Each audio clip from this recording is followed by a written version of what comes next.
Decision Points by George W. Bush. A second plane hit the second tower. America is under attack. Picture yourself in a second-grade classroom. The air carries that familiar scent of chalk dust and Elmer's glue. Children are reading aloud about a pet goat, their voices creating a gentle hum. You're the President of the United States, visiting to discuss education. It's just another Tuesday morning. Then your chief of staff leans close and whispers 9 words that change everything. In that heartbeat, your entire world shifts. The reading lesson carries on around you, but your mind has catapulted 1,000,000 miles away. Questions explode through your consciousness. Who's responsible? How many people are dead? What's my next move? The cameras at the back of the room are locked on you. Children are watching. The entire world is waiting. What do? This isn't some theoretical exercise. This was George W. Bush's reality on the morning of September 11, 2001. That moment, along with countless others that followed, forms the beating heart of his memoir, Decision Points. This isn't your standard presidential autobiography, drowning you in policy minutiae or chronicling every single day in the White House. Bush took a different approach. He built his story around the 14 most pivotal decisions of his life and presidency. From the deeply personal choice to stop drinking, to the world-changing decision to invade Iraq, he pulls back the curtain on the room where it happened. The book flew off shelves, selling millions of copies. People weren't just curious about the man himself.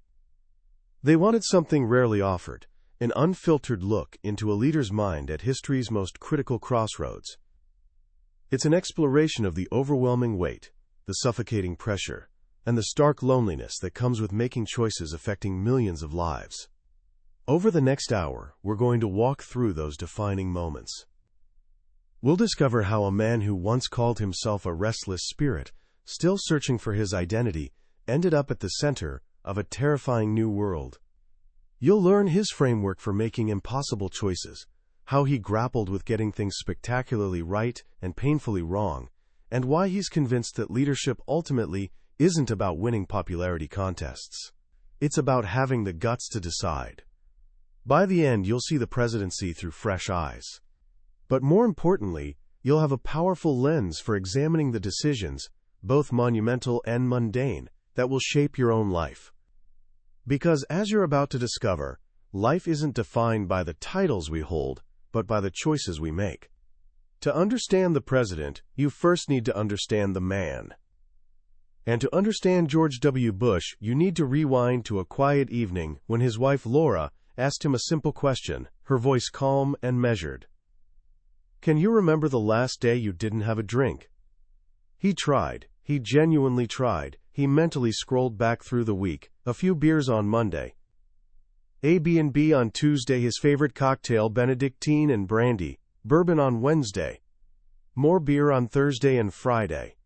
Saturday was a haze of martinis, additional beer, and another B&B. He couldn't pinpoint a single day. Not one. Drinking, he suddenly realized, had evolved beyond a habit. It was becoming his god. It represented a form of selfishness, placing himself above his family, especially his wife and their young twin daughters, Barbara and Jenna. This wasn't the man he wanted to be. He'd been raised by 2 remarkable people, George and Barbara Bush. His father was a genuine hero, the youngest Navy pilot in World War II, shot down over the Pacific, someone who built his entire life on courage, service, and integrity. His mother served as the family's anchor, sharp-witted yet unconditionally loving. They'd set an incredibly high standard, not through pressure, but through living their values.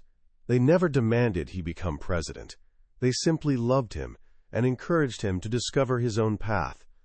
For a long stretch, his path was anything but straight. He followed his father's footsteps to Andover and Yale, but he was more invested in running a stickball league and playing rugby than campus politics.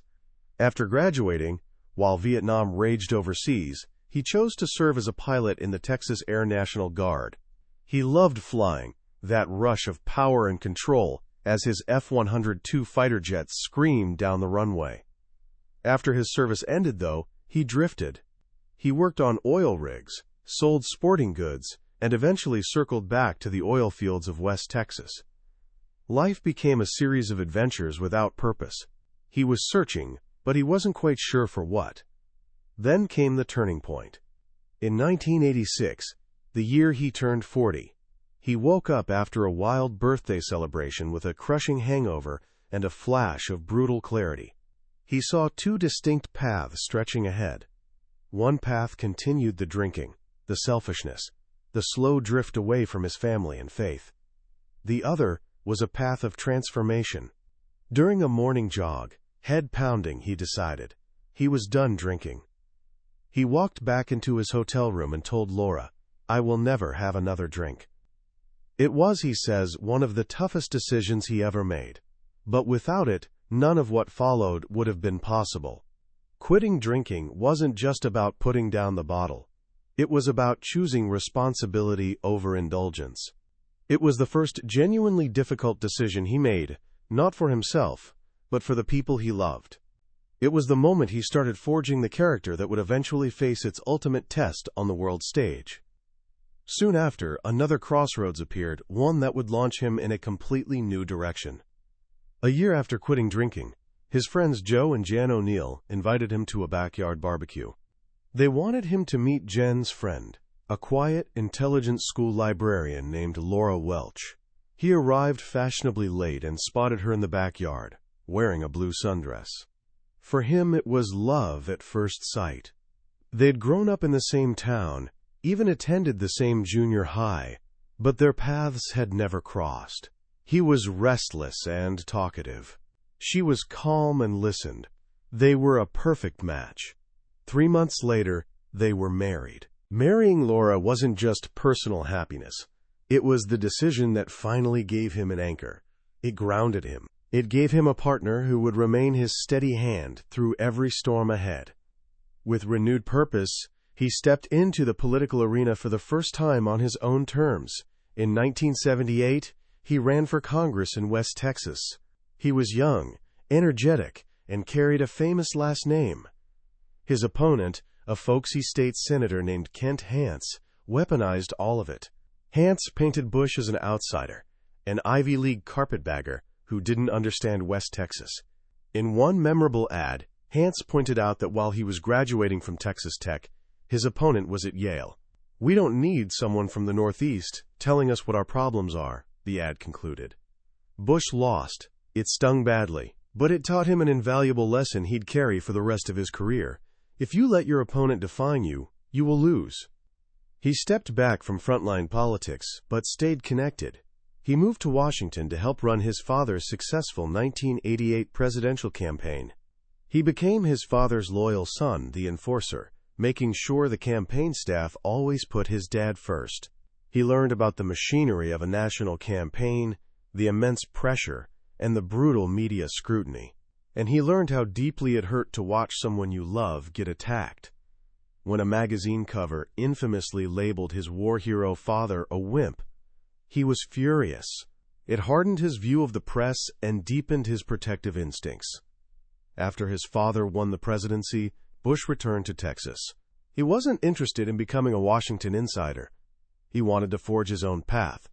Along with a group of partners, he bought the Texas Rangers baseball team. For him, it was a dream realized. He loved the game, the strategy, the competition. As the team's managing general partner, he wasn't just a fan. He was the public face of the franchise. He gave speeches across the state, fielded tough questions from sports reporters, and learned how to genuinely connect with a crowd. Here, in the world of baseball, he sharpened the communication skills that would eventually make him a 2-term governor and a 2-term president. But politics never wandered far. He watched his father's presidency navigate the Cold War's end and victory in the Gulf War. He also witnessed him lose his re-election campaign in 1992. Watching a good man lose, he writes, was one of the worst experiences of his life, but it also brought an unexpected sense of freedom. With his father out of office, he was finally free to run on his own, without his decisions reflecting on a sitting president. The itch returned. In 1994, he decided to run for governor of Texas. His opponent was Ann Richards, a popular, razor-sharp incumbent who seemed unbeatable. Everyone, including his own mother, told him he couldn't win. This time, he wouldn't let his opponent define him. He ran a disciplined campaign focused on 4 specific issues: education reform, welfare reform, juvenile justice, and legal reform. He refused to get dragged into a war of insults with Governor Richards. On election night, he pulled off a stunning upset. As governor, he proved to be a different kind of Republican. He worked alongside Democrats, including the powerful Lieutenant Governor Bob Bullock, a legendary and crusty figure in Texas politics. Together, they passed all 4 of his major reform initiatives in a single legislative session. He mastered the art of bipartisan leadership, finding common ground without sacrificing principle. He was re-elected in 1998 with nearly 70% of the vote, becoming the first Texas governor to win consecutive 4-year terms. The stage was set for his biggest decision yet. As the 2000 election approached, calls for him to run for president grew louder. He worried about the impact on his family, especially his teenage daughters. He'd seen what the spotlight did to political families. He knew the pain of hearing your dad called terrible names on television. Did he have the right to put his own family through that? In the end, he felt called. He had a clear vision for the country, a philosophy he called compassionate conservatism. He wanted to cut taxes, raise educational standards, and harness the power of faith-based charities. After months of soul-searching, he decided to run. The 2000 election was a political roller coaster, culminating in one of the most bizarre and contested election nights in American history. That night, the networks first called Florida for his opponent, Al Gore, essentially declaring the election over. Bush was preparing to concede. Then his strategist, Karl Rove, burst in, insisting the numbers were wrong. The networks retracted their call. Hours later, they called the race for Bush. Al Gore called to concede. But as Bush prepared to give his victory speech, Gore called back and retracted his concession. The margin in Florida was razor thin. What followed were 36 days of recounts, legal battles, and hanging chads. The fate of the presidency rested on a few hundred votes in a single state. The fight went all the way to the Supreme Court, which ultimately ended the recounts, making George W. Bush the 43rd President of the United States. He entered office under a cloud of controversy, with half the country feeling he'd been illegitimately elected. His first major test came not in politics, but in science and ethics. The issue was embryonic stem cell research. Scientists believed that stem cells, which could transform into any type of cell in the body, held the promise of curing diseases from Alzheimer's to Parkinson's. But there was a profound moral catch. The only way to obtain these cells was to destroy a human embryo. The country was deeply divided. On one side were people like Nancy Reagan, who wrote him a heartbreaking letter urging him to fund the research in hopes of finding a cure for her husband. On the other were those who believed that an embryo was a human life, and that destroying it, even for a noble cause, crossed a fundamental moral line. Bush was torn. He believed in the promise of science, but he also believed in the sanctity of life. He launched an exhaustive review, meeting with scientists, ethicists, religious leaders, and patient advocates. He studied the issue for months. He didn't want to make a decision based on polls or political pressure. He wanted to find a principled solution. In August 2001, he addressed the nation in his first primetime Oval Office speech. He announced a compromise. The federal government would, for the first time ever, fund research on existing stem cell lines, those where the embryo had already been destroyed. But he drew a moral line. Taxpayer money would not be used to encourage any further destruction of human embryos. It was a decision that pleased almost no one completely, but it was an attempt to navigate one of the most complex ethical dilemmas of our time. It was a classic Bush decision: find a principled middle ground and stick to it, regardless of the political heat. He thought this might be the most difficult decision of his presidency. He had absolutely no idea what was coming. Less than a month later, on a crystal-clear Tuesday morning, he was in that second-grade classroom in Florida. Chief of Staff Andy Card leaned in and whispered those 9 words. A second plane hit the second tower. America is under attack.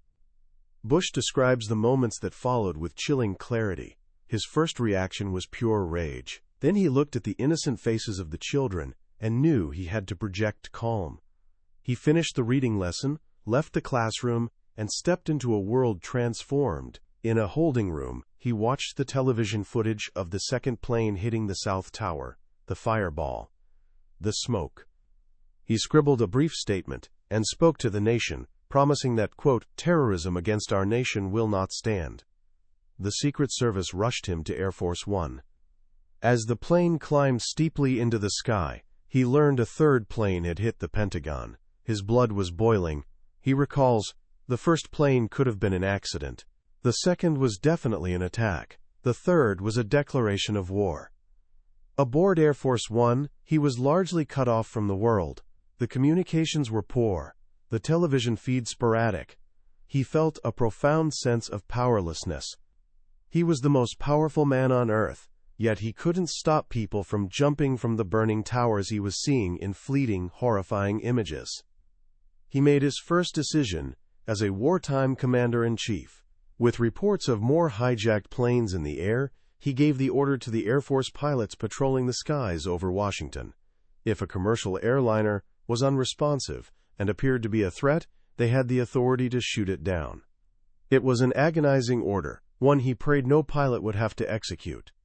He wanted to return to Washington immediately, to lead from the Oval Office.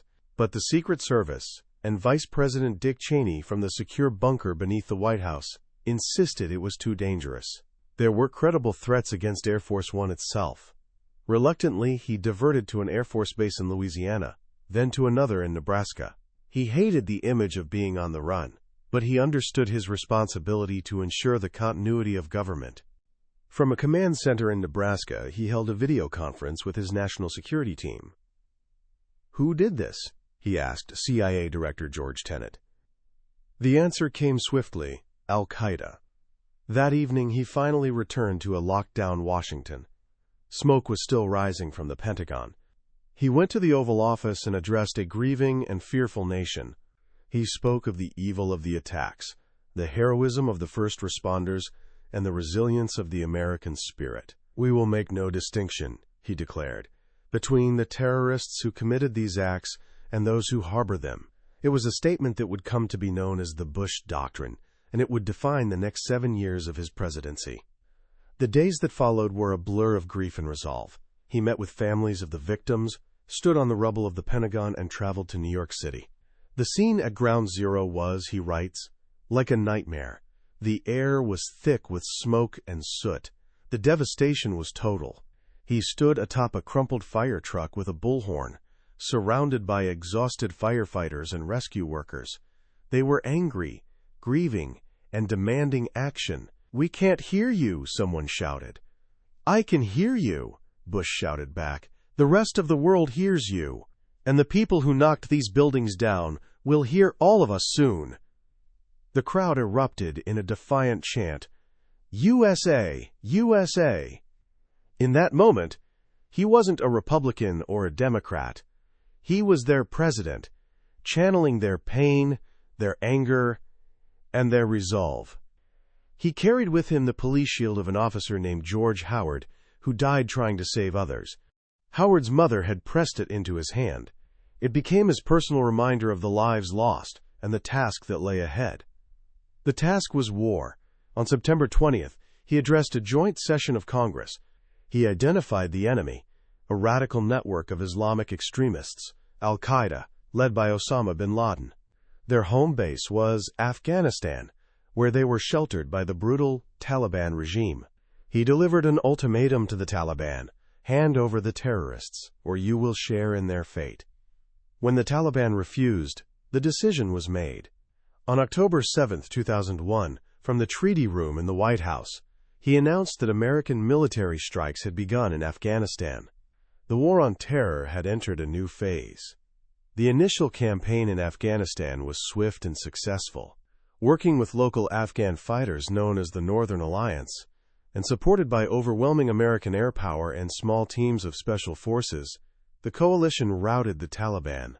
By December, the Taliban regime had fallen, and al-Qaeda's training camps were destroyed. But a new, more complex challenge began, building a stable, democratic Afghanistan that would never again become a safe haven for terrorists. This was the ultimate nation-building mission. It was a moral obligation, he believed, but also a strategic necessity. A free Afghanistan would be a powerful alternative to the extremist ideology of the terrorists. The second major front in the war on terror was Iraq. For Bush, the logic connecting Iraq to the post-9/11 world was straightforward. After the attacks, he couldn't look at a threat like Saddam Hussein the same way.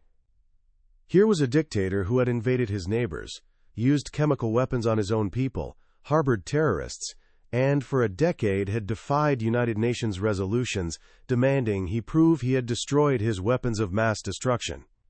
In a world where terrorists could turn airplanes into missiles, the risk of a tyrant like Saddam sharing weapons of mass destruction with a terrorist group was, in Bush's mind, a risk America could not afford to take. He called it the doctrine of preemption, confronting threats before they could fully materialize. He embarked on a path of what he called, quote, coercive diplomacy. He went to the United Nations in September 2002 and challenged the institution to enforce its own resolutions. The Security Council responded, passing Resolution 1441 unanimously, which gave Saddam a final opportunity to disarm or face serious consequences. Weapons inspectors returned to Iraq, but Saddam continued his game of deception and delay. In February 2003, Secretary of State Colin Powell delivered a powerful presentation to the UN, laying out the intelligence case against Saddam. At the time, intelligence agencies around the world believed Saddam had weapons of mass destruction. But diplomacy failed. Saddam refused to comply. In March 2003, after giving Saddam and his sons 48 hours to leave Iraq, Bush made the decision to use military force. On March 19, Operation Iraqi Freedom began. The initial invasion was another stunning military success. In just 3 weeks, coalition forces swept through Iraq and toppled Saddam's regime. The scenes of Iraqis celebrating in the streets and pulling down a statue of their former dictator were powerful. In May, Bush landed on the aircraft carrier USS Abraham Lincoln and declared that major combat operations in Iraq had ended. But the war was far from over. What followed was a long, brutal, and costly insurgency. The transition from dictatorship to democracy proved far more difficult than anyone had anticipated. The decision to disband the Iraqi army left thousands of armed, unemployed men on the streets, many of whom joined the insurgency. And Iraq became a magnet for foreign terrorists, including a brutal al-Qaeda affiliate led by Abu Musab al-Zarqawi.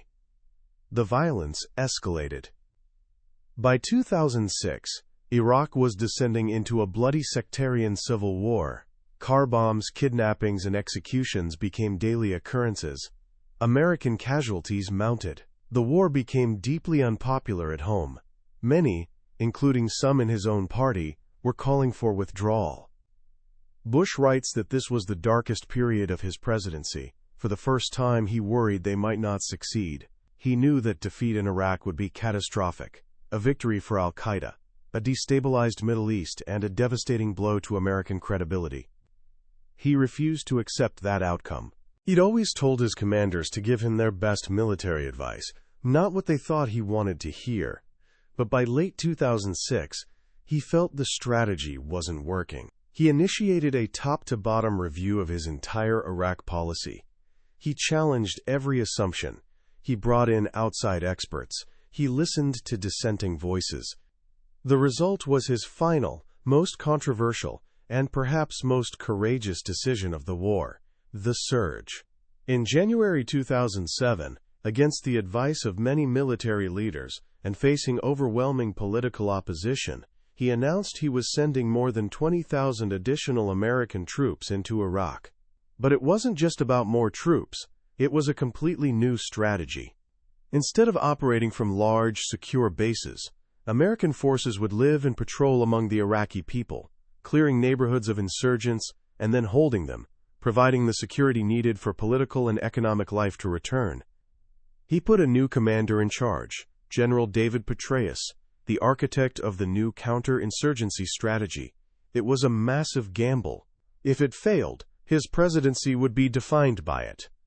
The surge was incredibly difficult. The fighting was intense, and American casualties initially rose. But slowly, methodically, it began to work. Security improved dramatically. Sectarian violence plummeted. And in the Sunni heartland of Anbar province, local tribes who had once fought alongside the insurgents rose up and turned against al-Qaeda. This Anbar awakening was a turning point. By the end of his presidency, Iraq was a transformed country. It was a functioning, multi-ethnic democracy. Violence was at its lowest levels since the war began, and Iraqi forces were increasingly taking the lead in securing their own country. The surge had succeeded. Beyond the wars, Bush also faced two of the greatest domestic crises of a generation. In August 2005, Hurricane Katrina, a storm of historic power, slammed into the Gulf Coast, breaching the levees of New Orleans and flooding 80% of the city. The response, he admits, was a failure at all levels of government, federal, state, and local. He was criticized for appearing detached in the initial days of the storm. He writes that this criticism was fair. He should have gone to the disaster zone sooner. His biggest mistake, he believes, was not sending in federal troops immediately to restore order, even without the governor's request. The chaos in New Orleans became a symbol of government incompetence, and it was a deep stain on his presidency. The final crisis was the financial meltdown of 2008. The origins of the crisis were complex, rooted in years of risky lending practices, a housing bubble, and a lack of proper regulation. In September 2008, the system imploded. The investment bank Lehman Brothers collapsed, triggering a panic that froze credit markets around the world. It was the most severe financial crisis since the Great Depression. Bush, a committed free market capitalist, faced an agonizing choice. He could let the market correct itself, which his advisors warned could lead to a complete collapse of the global financial system, or he could authorize an unprecedented government intervention to save it. He chose to intervene. "I decided to abandon the free market in order to save the free market," he writes. He authorized the Troubled Asset Relief Program, or TARP, a $700 billion fund to inject capital into struggling banks and stabilize the system. He also approved emergency loans to the American auto industry to prevent its collapse. These were decisions he loathed, but he believed they were necessary to prevent a second Great Depression. He knew they'd be unpopular, but his job wasn't to be popular. It was to protect the country. On his last day in office, he walked into the Oval Office for the final time. On the Resolute desk, he left a handwritten note for his successor, Barack Obama. It was a tradition, one president wishing the next well. He wrote, "There will be trying moments. The critics will rage. Your friends will disappoint you. But you will have an almighty God to comfort you, a family who loves you, and a country that is pulling for you, including me." It was a final act of leadership, a peaceful transfer of power that he saw as one of the great strengths of the democracy he'd spent 8 years defending. Reading Decision Points is a fascinating and at times deeply uncomfortable experience. It forces you to step out of the familiar world of headlines and political debates and into the stark reality of the Oval Office. What becomes crystal clear is that the presidency isn't a job of easy choices. The easy decisions never reach the president's desk. The only ones that do are the tough calls, as he puts it, the ones with strong arguments on both sides and no certain outcomes. What's most powerful about this book isn't the justification for the decisions themselves. You may agree with them or you may not. The real power lies in its exploration of how a leader thinks. Bush presents a clear model for decision-making. First, clarify your principles.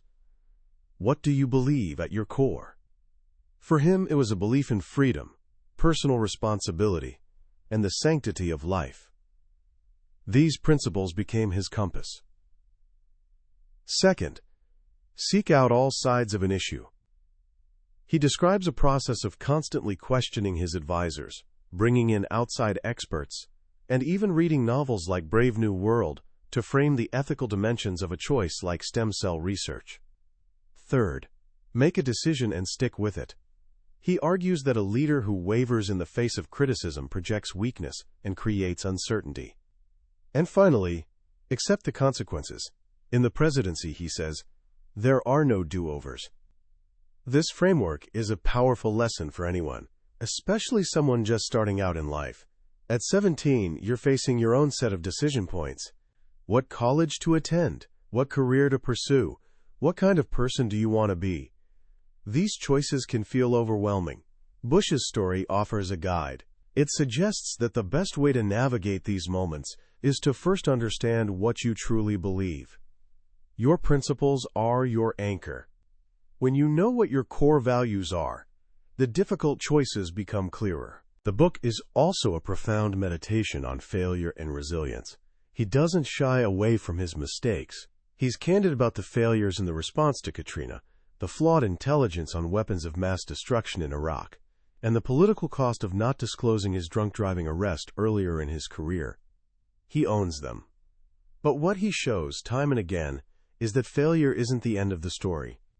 His loss in his first congressional run taught him a lesson that helped him win the governorship. The initial failure of the Iraq strategy led him to the surge, one of the most successful military turnarounds in modern history. The lesson here is vital. Resilience isn't about avoiding failure. It's about learning from it. It's about having the humility to admit when you're wrong and the courage to change course. So what can you take away from all this? I think there are two simple but profound actions you can start with today. First, take some time to think about your own principles. What are the non-negotiable values that will guide your life? Write them down. When you face a tough choice, look at that list. It will be your compass. Second, embrace the idea of owning your decisions. When you make a choice, good or bad, take responsibility for the outcome. Don't blame others.